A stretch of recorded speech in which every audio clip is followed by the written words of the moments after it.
सारे बच्चे लगातार सवाल करते हो सर नेवी मेडिकल असिस्टेंट का मेडिकल स्टैंडर्ड किस तरीके का होता है, सर नेवी मेडिकल असिस्टेंट क्या एक परमानेंट जॉब है, सर नेवी मेडिकल असिस्टेंट की टाइम पीरियड कितने टाइम पीरियड में इसकी ट्रेनिंग समाप्त होती है, सर क्या नेवी मेडिकल असिस्टेंट ज्वाइन करने के बाद हम कहां पर प्रमोट होकर के जा सकते हैं, इसकी जॉब प्रोफाइल क्या है और किस तरीके की अपॉर्चुनिटी हमारे सामने है, क्या हम एसीसी को ज्वाइन कर सकते हैं या नहीं कर सकते हैं, इन सारे सवालों के जवाब देखने वाले हैं इस वीडियो के अंदर। जय हिंद साथियों, इस वीडियो के अंदर हम लोग सारे सवालों के जवाब देखने वाले हैं। मेरे भाई अगर मैं आप सारे बच्चों से बात करूं, देखिए आपका सामने क्या है, नेवी मेडिकल असिस्टेंट के फॉर्म लगातार भरे जा रहे हैं। आप में से बहुत सारे बच्चे एसएसआर और एमआर के भी फॉर्म भर रहे हैं जो कि एक अग्निवीर के तहत में आया हुआ है। अगर मैं आप सारे बच्चों से बात करूं, देखिए आप सभी लोग जिन्होंने अभी तक फॉर्म नहीं फिल किया फॉर्म फिल कर दीजिएगा। देखिए अगर बात करें जो आपका अप्लीकेशन फॉर्म है वो 14 मार्च 2026 से स्टार्ट हुआ और 6 अप्रैल 2026 को समाप्त हो जाएगा। इसके अलावा अगर किसी बच्चे ने कुछ फॉर्म में गलती कर दी है तो वो गलती आप लोग 10 और 11 अप्रैल को सुधार सकते हो। अगर मेरे भाई बात करें इसमें कंप्लीट डिटेल्स में, जो फीमेल कैटेगरी की स्टूडेंट हैं वो मेडिकल असिस्टेंट के अंदर फॉर्म नहीं फिल कर सकती हैं। बाकी अगर बात करें एसएसआर और एमआर के अंदर वो फॉर्म को फिल कर सकती हैं। अगर मैं बात करूं आप लोगों से कि इसमें पूरा का पूरा जो एजुकेशन क्वालिफिकेशन वो आप सारे बच्चों को पता है कि आपका नेवी मेडिकल असिस्टेंट की जो वैकेंसी आई हुई है वो एक इनटेक के लिए आई हुई है और एसएसआर और एमआर की जो वैकेंसी आई हुई है वो 2 इनटेक की लिए आई हुई है। बहुत सारे बच्चे पूछते हैं सर कितनी वैकेंसी हो सकती है, तो मेरे देखो मेडिकल असिस्टेंट के अंदर अगर मैं बात करूं तो 350 से लेकर के 450 के बीच में वैकेंसी हो सकती है। और एसएसआर और एमआर में अगर बात करें तो आपका एमआर के अंदर लगभग 700 से 800 वैकेंसी और वहीं बात करें एसएसआर के अंदर लगभग 3500 से भी ज्यादा वैकेंसीज आप सारे बच्चों के लिए आई हुई है। अब अगर मैं बात करूं आप सारे बच्चों का कि देखिए जो एसएसआर है उसमें मेडिकल वाले, एसएसआर मेडिकल असिस्टेंट के अंदर बायोलॉजी वाले स्टूडेंट, एसएसआर के अंदर आपका मैथ वाले स्टूडेंट और आपका एमआर के अंदर कोई भी बच्चा 10th पास है वो फॉर्म अप्लाई कर सकता है। अब अगर मैं बात करूं सबसे पहले देखो इसका एग्जाम होगा।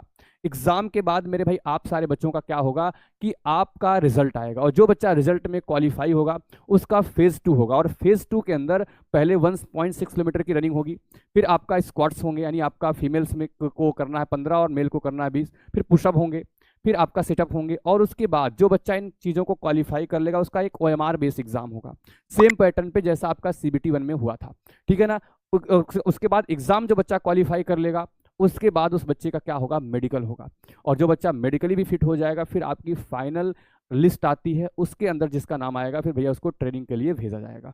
अब आगे आते हैं मेरे भाई, सबसे पहला एक सवाल था आप सारे बच्चों का कि सर इसमें क्या हमारे पास आपका नेवी मेडिकल असिस्टेंट के अंदर हमारे पास क्या अपॉर्चुनिटी होती है। मेरे भाई देखिए जब आप सारे बच्चे सेलेक्ट होंगे तो आपकी बेसिक ट्रेनिंग होगी पहले 6 मंथ की, उसके बाद 1 साल की आपकी एडवांस ट्रेनिंग होती है जिसमें आपके नेवी के जितने भी एमएच हॉस्पिटल्स हैं, इसके अलावा आपके जितने भी सबमरीन्स वगैरह जितने भी हमारे क्राफ्ट कैरियर वगैरह हैं उन सब पे आप एज आ मेडिकल ऑब्जर्वर के तौर पर आपकी नियुक्ति होती है और आप 100% परमानेंट जॉब आपकी रहती है।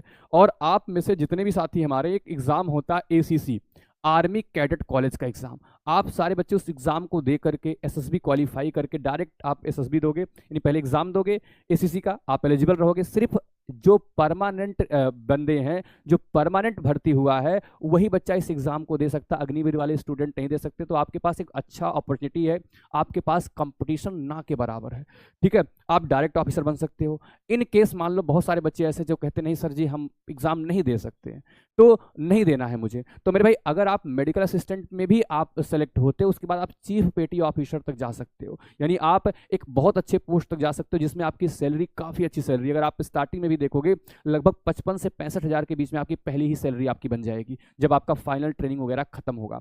और ट्रेनिंग के दौरान जो आपको 14,500 रुपये मिलते हैं और जब आपकी ट्रेनिंग समाप्त होती है तो आपको कुछ अलाउंसेस एक साथ मिलते हैं, ठीक है।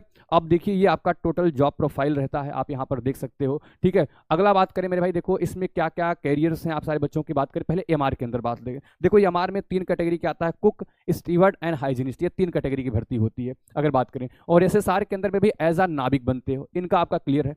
अब बात करते हैं भैया इनके मेडिकल आपका स्टैंडर्ड को लेकर के। देखो सबसे पहले मेरे भाई जो मेडिकल स्टैंडर्ड है सभी के लिए, देखो 6 out of 6 better I, 6 out of 9 worst I, यानी अगर बात करें तो और लेंस वगैरह के साथ आपका जो होना चाहिए दोनों आई में 6 आउट ऑफ 6 होना चाहिए, ठीक।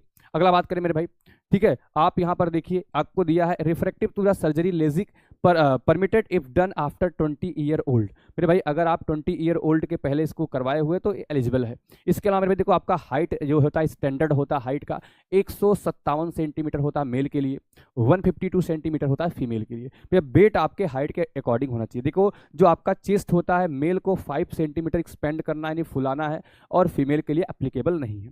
ठीक है, टैटूज वगैरह मेरे भाई आपका अगर इनर बॉडी के पार्ट में है आपके लिए कोई दिक्कत नहीं है। ठीक है, इसके अलावा मेरे भाई अगर बात करें रनिंग आपकी 1.6 किलोमीटर होती है 7 मिनट में। ठीक है, आपका उठक बैठक 20 होता है और पुशअप आपके 10 होते। इतनी बातों को ध्यान रखना। और अगर मैं आप सारे बच्चों से बात करूं इसके अलावा आपका यूरिन टेस्ट, ठीक है, चेस्ट का एक्सरे, ठीक है, इसके अलावा मेरे भाई बहुत सारे आपका अगर बात करें जो है ऐसी डिजीज़ हैं जो कम्युनिकेबल है, नॉन कम्युनिकेबल है, जो परमानेंट, इन सारे डिजीज़ का टेस्ट होता है। जो बच्चा मेडिकल स्टैंडर्ड को पास कर लेता है उसके बाद मेरे भाई तभी आप इसमें परमानेंटली ज्वाइन कर लेते हो। तो इसका मेडिकल स्टैंडर्ड अच्छा होता है लेकिन बहुत ज़्यादा हार्ड नहीं होता है, लेकिन फिर भी बहुत अच्छे लेवल का जो आर्मी का स्टैंडर्ड है, जो एयरफोर्स का स्टैंडर्ड है और जो नेवी का स्टैंडर्ड है उस स्टैंडर्ड के अकॉर्डिंग ही आपका होता है। यानी आई आपके लिए मस्ट है। ईयर में आपका जो सुनने की कैपेसिटी है वो आपके लिए इंपॉर्टेंट है। आपका चेस्ट का एक्सरे वगैरह होता है, यूरिन वगैरह टेस्ट होते हैं, ब्लड टेस्ट होता है। ठीक है, आपके बोन वगैरह देखे जाते हैं और फ्लैग फुट वगैरह भी आपके देखे जाते हैं। तो ये मेडिकल स्टैंडर्ड आप सारे बच्चों का रहता है। अब मेरे भाई बात करें तो देखिए आप सारे बच्चे बिल्कुल भी डेट को मिस मत करिएगा। आपको बता दूं आपका जो फॉर्म है वो 14 मार्च से 6 अप्रैल तक चलने वाला है और आप ज्वाइंट इंडियन नेवी की ऑफिशियल साइट पर जाकर के अपने फॉर्म को फिल कर सकते हो। इस मौके को जाने मत देना क्योंकि आपके पास एक परमानेंट वैकेंसी जिसका नाम है navy medical assistant. Navy medical assistant की वेबसाइट अलग है और अगर बात करें तो एसएसआर और यमार की वेबसाइट अलग है। बहुत अच्छे तरीके से फॉर्म भरिएगा, उस आपके फॉर्म के ऊपर लिख के आएगा नेवी मेडिकल असिस्टेंट। इसको जरूर चेक कर लीजिएगा कि आपने किस कैटेगरी का फॉर्म फिल कर रखा है। Thank you.